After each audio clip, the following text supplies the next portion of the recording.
সূর্যপুত্র যমরাজ এবং যমুনা এরা হচ্ছে সূর্যপুত্র। সূর্য এবং সংজ্ঞার মিলনে এরা হয়েছে। সূর্য এবং সংজ্ঞা এদের মিলনে দুটো সন্তান উৎপাদন হলো। একটা হচ্ছে যম অর্থাৎ মৃত্যুর দেবতা, আর একটা হচ্ছে যমুনা। অর্থাৎ এরা দুজনা যখন সূর্যপুত্র হয়ে গেল, তখন সংজ্ঞা দেবীর মনে একটা অস্বস্তি, একটা কষ্ট দেখা দিল। সংজ্ঞার একটা কষ্ট, কি কষ্ট ছিল না, সংজ্ঞার কষ্টটা ছিল যে তার স্বামীর সংস্পর্শে যেতে পারত না। সূর্যকে, সূর্য তো আগুনের পিণ্ড, আগুনের গোলা, তাই না? তা আগুনের কাছে মানে যেতে পারতো না সংজ্ঞা। স্বামীর সংস্পর্শে গেলেই যেন জ্বলে যেত, যেন জ্বলে যেত, পুড়ে যেত, এরকম। তা তখন সংজ্ঞা মনস্থির করলো, দেখুন মা, প্রত্যেকটা নারী স্বামী সোহাগী হতে চায়। স্বামীর সোহাগ দিয়ে মেয়েদের কখনো মন ভরে না। স্বামীর ভালোবাসা মেয়েরা অফুরন্ত পেতে ইচ্ছা করে, কিন্তু সেটা সংজ্ঞার ভাগ্যে ছিল না। সংজ্ঞা কখনোই স্বামীর সংস্পর্শে যেতে পারছিল না। তখন তার মনে মনে অনুতপ্ত হয়ে মনে মনে তিনি একটা সংকল্প তৈরি করলেন যে আমি এই শরীরটা নিয়ে আমি সাধনায় বেরিয়ে যাব। আমি সাধনায় সিদ্ধি লাভ না করা পর্যন্ত এই শরীর নিয়ে আর ঘরে ঢুকবো না। তখন সংজ্ঞা দেবী কি করলেন না, নিজের কায়া থেকে, এই শরীর থেকে একটা ছায়াকে সৃষ্টি করলেন, যে ছায়াটির নাম হলো ছায়া। দেখতে সংজ্ঞার মতোই, মানে কথা বলা সংজ্ঞার মতোই, হাঁটা চলা, ঠোঁট, চোখ, মুখ, দাঁত সবকিছু সংজ্ঞা, অরিজিনাল সংজ্ঞা, হুবহু সংজ্ঞা। সংজ্ঞার প্রতিচ্ছবি হচ্ছে ছায়া। এখন সংজ্ঞা বলছে, ছায়া বোন, আমি তো স্বামীর সংস্পর্শে যেতে পারছি না, তাই তোকে আমি সৃষ্টি করলাম। তুই আমার স্বামীর সংসারটাকে ভালো করে গুছিয়ে রাখবি। আমার স্বামী যেন বুঝতে না পারে যে তুই সংজ্ঞা নয়। আর শোন, আমার এই যম যমুনা দুটো ছেলে আমি তোর কাছে রেখে গেলাম, তুই যেন নিজের মায়ের মতো করে সন্তান দুটোকে মানুষ করবি। কি সুন্দর কথা, দেখুন, মানুষ করবি মায়ের মতো করে, যেন সূর্যদেব বুঝতে না পারে। যখনই এমন কথা বলে গেলেন, তখন মাগো কি হলো ব্যাপারটা, মানে সংজ্ঞা চলে গেল তপস্যাতে। এইবার মানে ছায়া মনের মতো করে সংসার করছে। সূর্য যার স্বামী, এ কি কম অহংকার? সূর্য আমার স্বামী, এটা কি কম অহংকার? গর্বে গর্বিত হয়ে মনের আনন্দে সংসার করছে। যম যমুনাকে ভালোবাসছে, স্নেহ করছে, চুম্বন দিচ্ছে, খাইয়ে দিচ্ছে। কিন্তু মাগো কি ব্যাপারটা ঘটলো বলুন তো? যেদিন ছায়া সূর্যের সঙ্গে মিলিত হলো, ছায়ার সঙ্গে যেদিন সূর্যের মিলন হলো, এবং সূর্য এবং ছায়ার মিলনে ছায়ার গর্ভে একটা সন্তানের জন্ম হলো, যে সন্তানটি প্রসব হলো, যার নাম হলো বড় বাবা, বড় দেবতা শনি মহারাজ।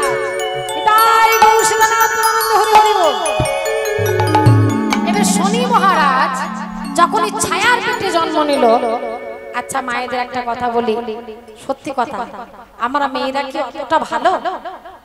অতটা ভালো না। যখন নিজের পেটে সন্তান ছিল না, অন্যের সন্তান ধরতে, আদর করতে, চুমা খেতে খুব ভালো লাগতো। কিন্তু নিজের পেটে যখন একটা দুষ্ট হয়ে যায়, তখন ঠিক করে বলবেন মা, ওই অন্যের ছেলেটা নিজের ছেলের মতো কি ভালো লাগে?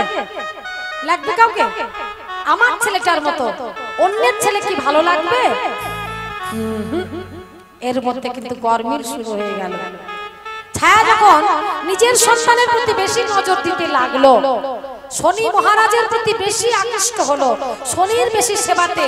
শনি দুধ খাবে কি করে, শনি ঘুমাবে কোথায়, শনি বড় হবে কেমন করে, শনির কথা ভাবতে ভাবতে ওই যমুনার কথা অতটা গুরুত্ব দিচ্ছে না।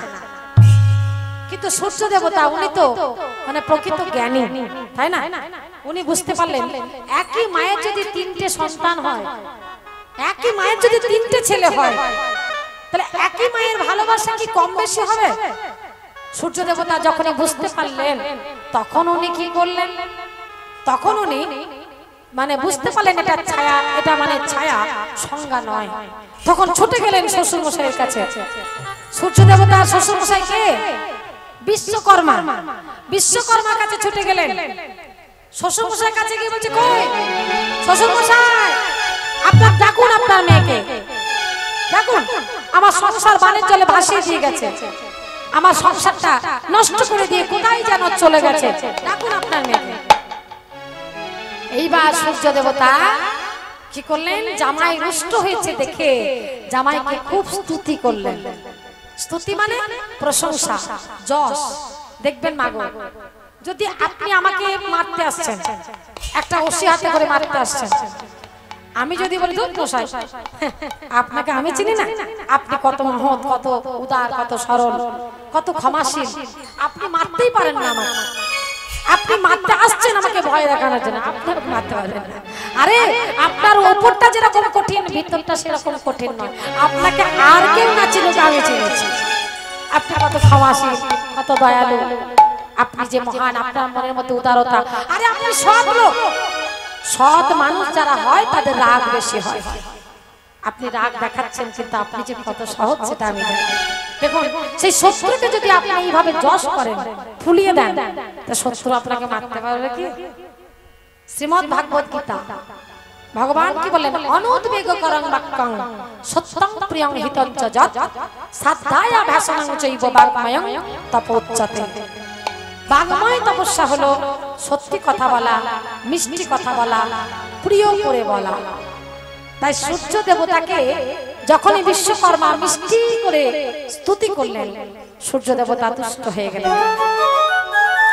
তখন বললেন, আচ্ছা ওসব ছাড়ুন, এখন বলুন আমার সংসারটা কি করে বাঁচবে, আমি কি করে আমার দুটো ছেলে মাতৃহারা হয়ে আছে, আমার স্ত্রীকে আমি সংসারে নিয়ে যেতে পারবো। তখন সূর্য দেবতাকে তার শ্বশুর মশাই স্তুতি করে কি বললেন, বাবা আমি একটা কথা বলবো, তুমি আমার কথা একটু মন দিয়ে শোনো। একটা কথা আছে মা, গোদা বাংলা, যে কথাটা হচ্ছে, যতই বড় ওল, যতই বড় হোক না ঢোল, তবুও ডাঁটার নিচে। ওলটা যদি এত মোটা হয় তবু কিন্তু মাটির তলে থাকে, আর গাছটা তার উপরে থাকে। তা ওলটা হচ্ছে শ্বশুর মশাই। শ্বশুর মশাই যদি মন্ত্রীও হয়, তার জামাই যদি গরুর বাগালও হয়, তবু ডাঁটার নিচে। ডাঁটা হচ্ছে জামাই। শ্বশুর মশাইকে গলায় গামছা দিয়ে বলতে হবে, বাবা এসো। এটাই হচ্ছে বড় কথা। শ্বশুরের বাড়িতে জামাইয়ের এতটা সম্মান থাকা উচিত। তা যখনই শ্বশুর মশাই বিশ্বকর্মা তুষ্ট হয়ে গিয়ে, সন্তুষ্ট হয়ে গিয়ে যখনই বললেন, বাবা একটা কথা বলবো, আমার মেয়ে সংজ্ঞা তোমার কাছে যেতে পারছে না বলে দুঃখ করে সে তপস্যা করতে গেছে, অনুতাপ করছে, তোমার কাছে যাওয়ার চেষ্টা করছে, সাধনা করছে। তাহলে একটা উপায় যদি তুমি করো, আমার কাছে একটা উপায় আছে, যদি তুমি সেটা শোনো, তাহলে কিন্তু আমার মেয়ে তোমার সংসার করতে পারবে। সূর্য দেবতা হেসে বললেন, বেশ তাই হবে, আপনি বলুন তাহলে কি করলে আপনার মেয়ে আমার সংসার করতে পারবে, আমি তাই করব। তখন বললেন, একটা কথা বলবো, আমার একটা কোদানো মেশিন আছে। কোদা মেশিন যেমন গাড়ির চাকা ঘর ঘর করে ঘোরে, তেমনি একটা কোদা মেশিন আছে। আপনার যে আগুনের গোলা, যে অগ্নিপিণ্ড, যে আগুনের তেজ, আপনি যদি কোদা মেশিনে বসেন, খর খর খর খর খর খর খর খর খর খর খর করে আপনাকে কিছুটা কেটে ছেটে কিছুটা বাদ দিয়ে আপনার শক্তি একটু কমিয়ে দিলে আমার মেয়ে সংজ্ঞা আপনার কাছে যেতে পারবে। যখন সূর্য দেবতা শুনলেন, সূর্য দেবতা বললেন, শ্বশুর মশাই একটা কথা বলবো, আরে আমার অঙ্গ যদি ক্ষত বিক্ষত হয় হোক, কিন্তু আমার বউ যদি ঘরে ফিরে যায়, দুটো সন্তান যদি মাকে ফিরে পায়, আমি এতেই খুশি। বেশ নিয়ে আসুন আপনার সেই মানে কোদানো মেশিন। তখন কোদা মেশিন নিয়ে এলো, আর সেই কোদা মেশিনের উপরে বসলো সূর্য দেবতা, আর করে চারিদিকে ঘুরিয়ে ওই সূর্যের তেজ, সূর্যের অগ্নিপিণ্ড কেটে কেটে দ্বাদশ সূর্যের সৃষ্টি হলো। হরিবল হরিবল। আর সূর্য যখন নিজের শক্তিটা কমে যাওয়ার পরে সব অঙ্গ ক্ষতবিক্ষত হয়ে গেল, তখন সূর্য মনে ফুর্তি করছে, এইবার তো সংজ্ঞা আমার কাছে আসতে পারবে। নিজের অঙ্গ কেটে ছিঁড়ে গেছে, দুঃখ নাই, বউটা পেলেই হলো। এবার যেই না সংজ্ঞার সন্ধানে বেরিয়ে পড়লো, মাগো তখন সংজ্ঞা ওই সূর্য দেবতাকে ক্ষত বিক্ষত দেখে তার ভয়ঙ্কর দৃশ্য দেখে ভয়ে চমকে গেল। সে নিজেকে লুকানোর জন্য একটা ঘুড়ির বেশ ধারণ করলো। ঘুড়ি মানে নারী প্রজাতি ঘোড়া, ঘোড়া কিন্তু নারী প্রজাতি। সেই ঘুড়ির বেশ ধারণ করে যখন ছুটে পালিয়ে যাচ্ছে সংজ্ঞা, সূর্য দেবতা তখন ঘোড়ার বেশ ধারণ করে ওই ঘুড়ির সঙ্গে মিলিত হলো জোরপূর্বক। এবং সূর্যের যে রেত, সূর্যের যে তেজশক্তি, সেই পিতৃসত্য ধন যখন মানে মানে সহ্য করতে পারলো না সংজ্ঞা, তার দুটো নাসিকা দিয়ে বেরিয়ে পড়লো। দুই নাসিকা দিয়ে সূর্যের রেত স্খলন হয়ে গেল, ধারণ করতে পারলো না। তখন সেই সূর্যের তেজশক্তি দুই নাসিকা দিয়ে বেরিয়ে পড়লো। দুটো যমজ সন্তানের সৃষ্টি হলো, যাদের নাম হচ্ছে অশ্বিনী কুমার দয়। তাদের স্পেশাল নাম হচ্ছে দস্যু এবং নাসিক। দস্যু এবং নাসিক এরা দুই ভাই, এদেরকে অশ্বিনী কুমার দয় নামেই পরিচিত হয়। এরা হলো সূর্যনন্দন, সূর্যপুত্র। এইবার সংজ্ঞাকে নিয়ে যখন ঘরে ফিরে এলো, সূর্য নিজের মনের মতো করে সংসার শুরু করে দিল। তখন ওই সূর্যের তেজরাশি থেকে মানে দুটো অস্ত্র তৈরি করলেন বিশ্বকর্মা। একটা ত্রিশূল তৈরি করলেন, ত্রিশূলটা তৈরি করে শিবকে দিলেন, ভোলানাথকে দিলেন। আর একটা সুদর্শন চক্র তৈরি করলেন, সুদর্শন চক্রটি সূর্য দেবতাকে দিলেন। সূর্য দেবতা মনে মনে করলেন, আমার ঘরে বিবাহযোগ্যা কন্যা যমুনা আছে, অতএব আমি এই সুদর্শন চক্রটা আমার ঘরে রেখে দেব। আমার মেয়ে যমুনা যখন বিবাহ দেব, জামাতাকে যৌতুক স্বরূপ এই সুদর্শন চক্র আমি প্রদান করব। হরি হরি বল। নারায়ণের সুদর্শন চক্র এলো কোথা থেকে? যখন যমুনা ওই নারায়ণকে তপস্যা করে নারায়ণকে বর রূপে প্রাপ্ত হলো, তখন সূর্য দেবতা ওই জামাই নারায়ণকে ওই যৌতুক স্বরূপ সুদর্শন চক্রটা প্রদান করেছে। হরি হরি বল, হরি বল, হরি বল। দেখুন মা, আমরা অনেক সময় অনেক কথা বলতে পারি না, যেহেতু আমার বক্তব্যের বাইরে যেগুলো সেগুলো আমরা বলতে পারি না, বিষয় বড় হয়ে যাবে, তাই না? এই কীর্তন গানে অনেক জানার বিষয়, অনেক শিক্ষণীয় বিষয়।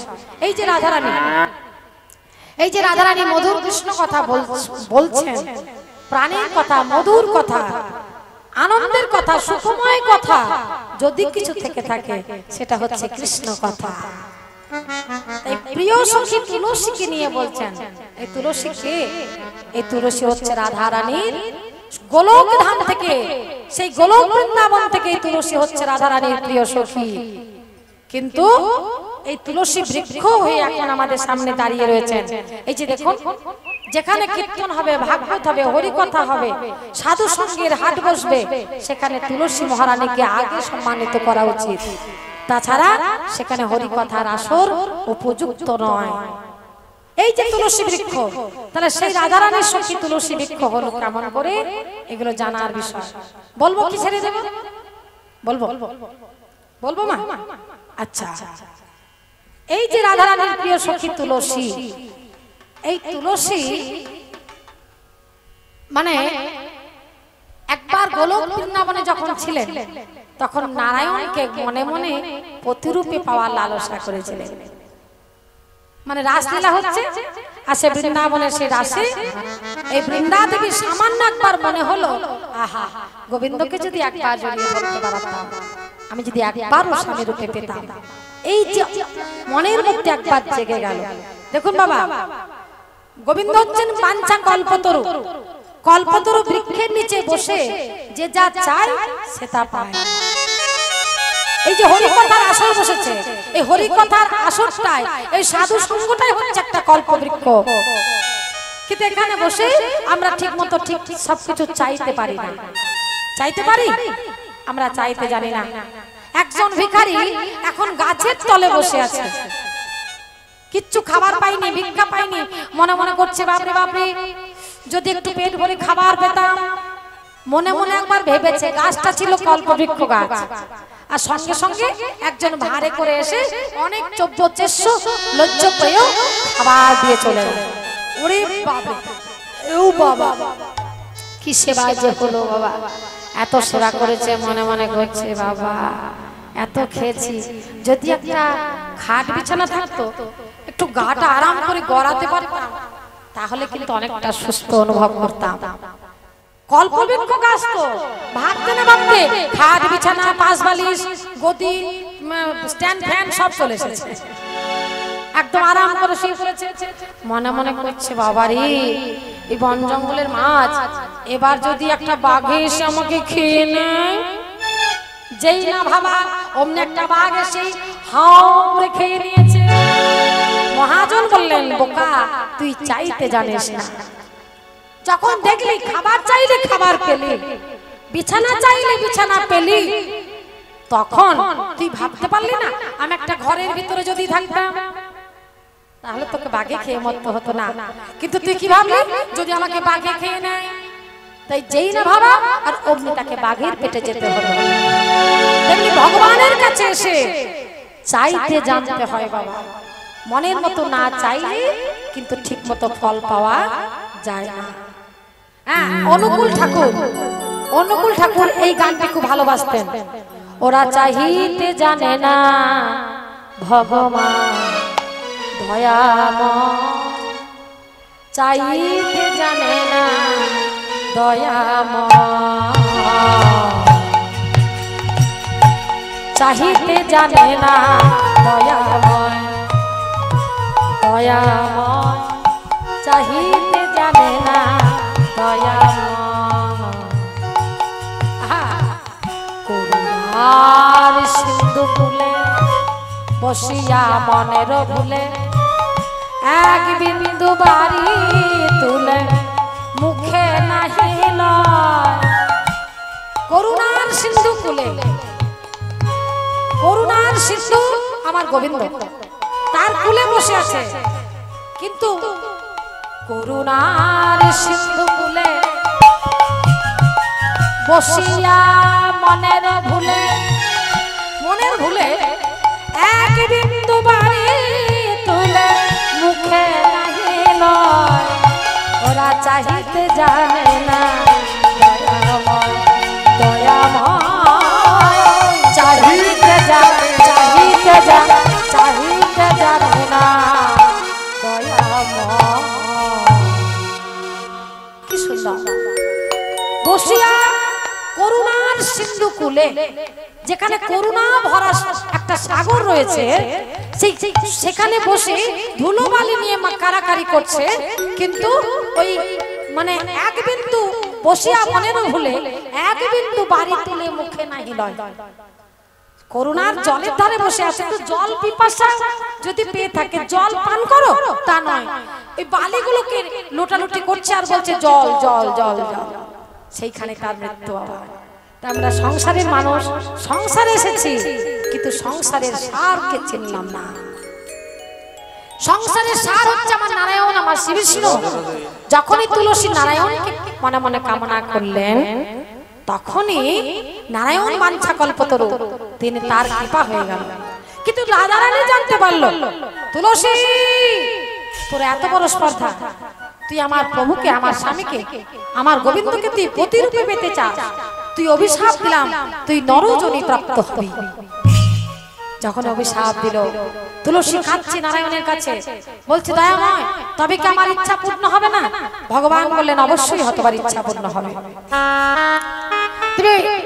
তুমি মরতে গিয়ে তুলসী নামে তুমি জন্মগ্রহণ করো, ধর্মধ্বজ কন্যা হয়ে তুমি জন্মগ্রহণ করো, তবে এই শ্রীরাম সখা যখন শঙ্খচূড় মুক্ত হয়ে জন্মগ্রহণ করবে, শঙ্খচূড়ের স্ত্রী হয়ে তুমি তার ধরনী হয়ে তার ঘরে থাকবে, আমি একদিন শঙ্খচূড়ের বেশ ধরে গিয়ে তোমায় পতিত্ব সুখ দান করবো। হরি হরি বল, হরি বল, হরি বল। কিন্তু শঙ্খচূড়ের স্ত্রী সতী তুলসী হওয়াতে শঙ্খচূড়ের মৃত্যু হচ্ছে না, দেবদেবীরাও হেরে যাচ্ছে, ভোলানাথ তো পাচ্ছে না শঙ্খচূড়ের সঙ্গে যুদ্ধ করতে। তখন কি হলো গো না, নারায়ণের শরণাপন্ন হলেন সমস্ত দেবদেবী। নারায়ণের মনে পড়ে গেল সেই গোলক বৃন্দাবনের কথা দেওয়া কথা, তিনি শঙ্খচূড়ের বেশ ধারণ করে তুলসীর গৃহে প্রবেশ করলেন। তুলসী, তুলসী তুলসী বলে তুলসীর গৃহে প্রবেশ করলেন। আর যখন তুলসীর গৃহে প্রবেশ করলেন, তুলসী জিজ্ঞেস করলেন, স্বামী আপনি এর মধ্যেই ফিরে এলেন, আপনি না যুদ্ধে গেলেন? বলছে না না, আমার একটু অন্য বাসনা হয়েছে, চলো না তুলসী একটু শয়ন কক্ষে যাই। তুলসীকে নিয়ে যখন শয়ন কক্ষে গেলেন, যখন তুলসী কে নারায়ণ আলিঙ্গন দান করলেন, তখনই কি হলো বাবা? জয় ঢাক বেজে উঠলো, জয় ঢাক বেজে উঠলো, শঙ্খচূড় মারা গেছে, শঙ্খচূড় মারা গেছে, শঙ্খচূড়ের মৃত্যু হয়েছে। এই সংবাদ যখন রটনা হয়ে গেল, ঘোষণা হয়ে গেল, চিৎকার করে বলতে লাগলো, তখন তুলসী কেঁদে উঠল, না বলো না, হরি হরি বল, হরি বল, আমার কথা বলো, বলো না,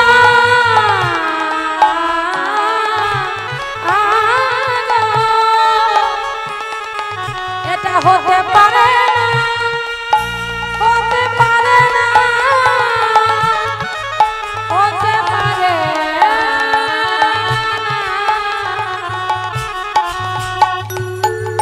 তুলসী যখন চিৎকার করে কেঁদে উঠল, কে তুমি, কে তুমি আমার সম্মুখে? যদি আমার স্বামী মারা গেছে তাহলে তুমি কে? কে তুমি ছদ্মবেশী? তোমার নিজের রূপ প্রকট করো, নইলে আমি যদি সতী নারী হয়ে থাকি, আমি তোমায় অভিসম্পাদ করলাম, তুমি তুমি পাপছান হয়ে যাবে, তোমাতে খুন ধরবে। কে তুমি? নারায়ণ শঙ্খ চক্র গদা পদ্মধারী পদ্মপলাশলোচন গোবিন্দ আমার নিজের রূপে দাঁড়াইল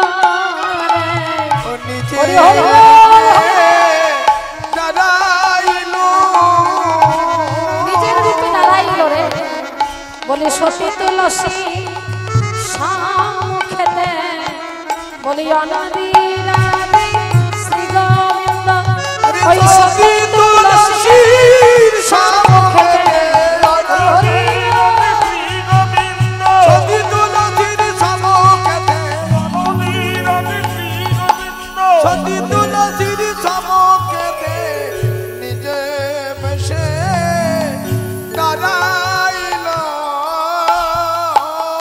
যখন নারায়ণ প্রকট হলো, তখন তুলসী কাঁদছে, বলছে দয়াময় এ আমি কি করলাম? আমি তোমায় অভিশাপ দিলাম, দয়াময় তুমি আমায় ক্ষমা করে দাও। নারায়ণ বললেন, তুলসী তুমি যে অভিসম্পাদ করেছো সেটা তোমার ইচ্ছায় নয়, আমার ইচ্ছায়। আত্ম ইচ্ছায় যে কোটি বাঞ্ছা করে, কৃষ্ণ ইচ্ছা যেই ফল সেই ফল ধরে।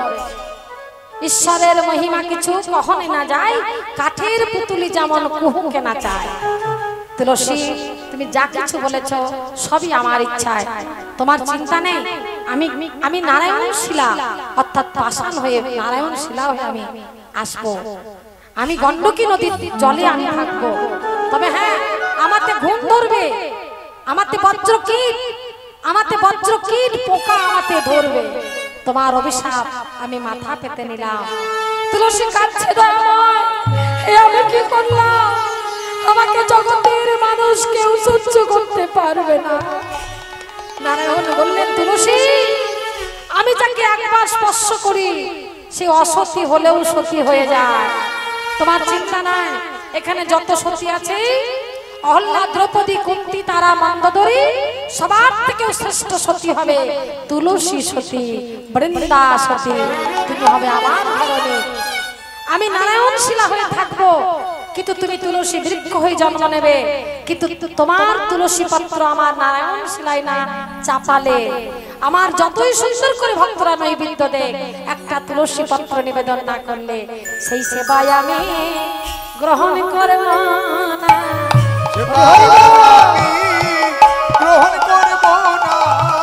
তুমি হবে আমার প্রাণ প্রেয়সী, বলি এই কথা বলে তুমি হবে আমার প্রেয়সী, তুমি হবে সেই প্রেয়সী, সেবায় আমি গ্রহণ করব না।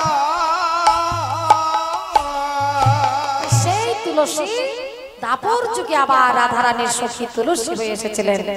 কেউ কেউ বৃন্দা বলতেন। তা সেই বৃন্দাকে নিয়ে রাধারানী কৃষ্ণ কথা বলছেন।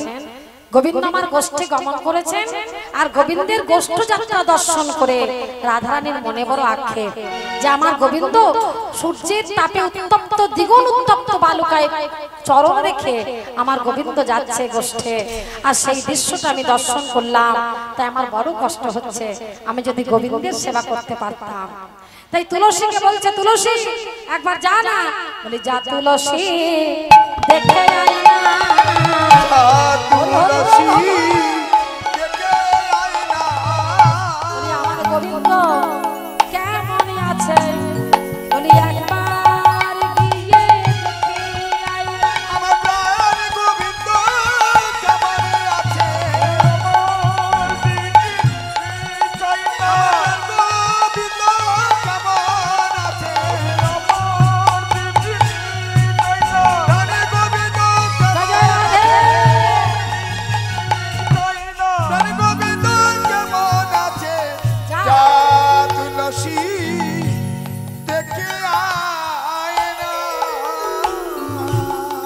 যখন রাধারানীর আদর্শ পেয়েছেন তখন তুলসী উলসী মনেতে হরসী, তুলসী উলসী মনেতে হরসী, চলিলা রায়ের বলে। আরে তুলসী তুলসী মনেতে উলসী চলিরা এরম বলে। কর্পূর তাম্বুল লয়ে ফুল হার, আরে কর্পূর তাম্বুল লয়ে ফুল হার, আমি লীলা সরসী ফুল। আরে মিলিলা সরস্বতী ফুলে, মিলিলা সরস্বতী ফুলে, মিলিলা সরস্বতী ফুলে। তুলসী সখী এইবার দর্শনে চলেছে গো, দর্শনে চলেছে গো, কৃষ্ণ দর্শনে চলেছে গো। কৃষ্ণ দর্শনে চলেছে গো। রাধারানীর গাথা মালা নিয়ে মুখে কৃষ্ণ কৃষ্ণ কৃষ্ণ বলে। রাধারানী দ্বারা বলে, কৃষ্ণ কৃষ্ণ বলে। রাধারানীর কথা বলা লয়ে, রাধারানীর কথা বলা লয়ে, কৃষ্ণ কৃষ্ণ কৃষ্ণ বলে আজ প্রিয় সখী বৃন্দা চলেছে গো। যখনই বৃন্দা চলে গেল, রাধা কুণ্ডের তীরে গোবিন্দের সঙ্গে দেখা হলো। গোবিন্দকে সমস্ত মনের কথা খুলে বললেন যে তোমার জন্য রাধারানী বড় কাঁদছে, তা এক কাজ করো, তুমি এই নিধুবনে থাকো, আমার রাধারানী আসছে। ঠিক এরকম মানে ঘটকের কাজটা করলো বৃন্দাবতী। আর এদিকে রাধারানী ঘরে বসে সখীদের নিয়ে বলছে, সখী আমার কি মনে হয় জানিস, আমার মনে হয় যে এই সংসারে আমি বড় দুঃখী, আমি বড় দুঃখী। কেন না, আমি কৃষ্ণ বলে কাঁদতে পাই না। এমন বাদিনীর ঘরে বাস করি, বাস করি আমি নীল গগনের দিকে চাইতে পাই না। চাইতে পাই না। আমি এমন বাদিনীর ঘরে বাস করি,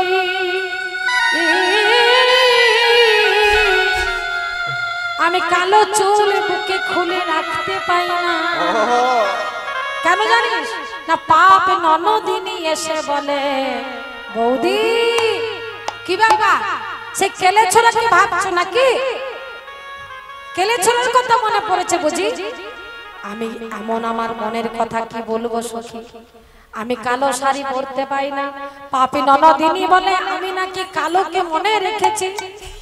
তাই আমার যখন কৃষ্ণ বলে কাদার বাসনা হয়, তখন শুকনো কাষ্ঠে জল ঢেলে দিয়ে, রান্নাশালায় গিয়ে শুকনো কাষ্ঠে জল ঢেলে দিয়ে আগুনে ভরে দিই, মানে আগুন জ্বেলে দিই। হ্যাঁ গো মা, শুকনো কাষ্ঠে যদি জল ঢেলে দিয়ে উনুন ধরানো হয়, উনুনটা খুব ভালো জ্বলে, তাই না মা? জ্বলে না কেন? কি হয়? শুধুই ধোঁয়া ধোঁয়া হয়। হ্যাঁ, রাধারানী তো বলছে আমি ইচ্ছে করে ধোঁয়া তৈরি করি। কেন জানো? দুটি নয়ন জলে বুক ভাসায় ওই ধোঁয়ার ছলে কাঁদিব ওই ধোঁয়ার ছলে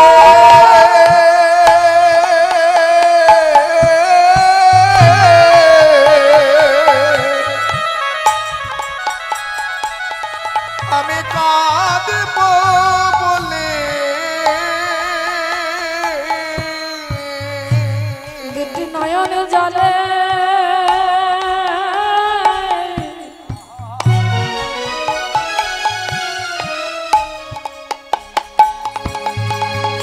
আমি বুক ভাষা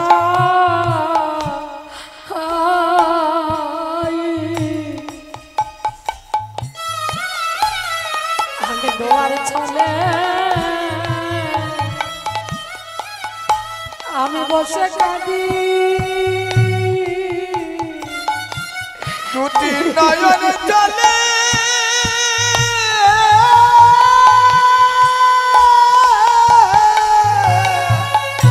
ওরে মরণী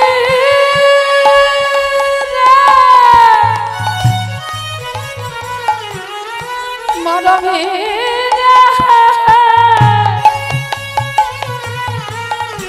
ওরে সখীরা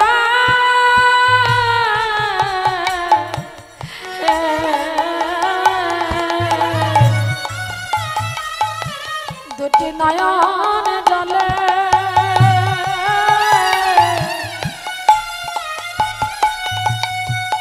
বুকে ভাষায় হে গোবিন্দ দেখা হে প্রাণরা দেখা দাও বলে দুটি নয়ন জলে বুক ভাসায় গোবিন্দ দেখা দাও বলে জলে বুক ভাসায় হে গোবিন্দ তুমি ছাড়া আমার আর কিছু না গোবিন্দ দেখা দাও হে বলে তুমি ছাড়া আর কেহ না গোবিন্দ দেখা দাও বলে তোমারই ওই চরণে সব সপেছি গোবিন্দ দেখা দাও বলে তীর তুলসী গঙ্গা জল দিয়ে তোমার ওই চরণে সব সপেছি বলি আজ বলে নয় যুগে যুগে তোমার ওই হরি হরি সপেছি নয় যুগে যুগে ওই চরণে সব সপেছি আজ বলে নয় যুগে যুগে ধোয়ার ছালে বসে বসে কাঁদি